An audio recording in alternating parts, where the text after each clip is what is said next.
concept composites has become more important to LEUCO. How does LEUCO understand composites? Well, composites is basically multiple materials merged in to become one big strong material, such as CFRP, GFRP, and AFRP. So it's likely to find composites in quite a lot of various sectors, right? Oh, absolutely. The more traditional and popular industries is aerospace and automotive, but composite materials has moved way well beyond that.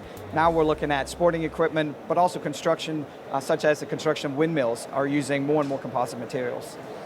How exactly are composites structured? So, like I mentioned in the first question, it's a buildup of various materials to make one strong one. The tricky part for us is the carbon fiber in the buildup or in the material is incredibly abrasive, so we have to be a little unique with how we're building up our tools as well. So what's the difference between composite and wood machining? Well, they're both fibrous materials, so there are many similarities. However, when it comes down to the abrasiveness and the difficulties in machining the carbon fiber, we have to make tools that also meet those needs.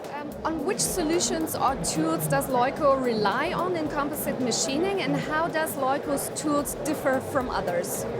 So we typically rely on either diamond tipped or solid carbide tooling, and the difference between us and everybody else is we're trying to implement more complex geometries and different materials, cutting tool materials, to achieve the customer's goals.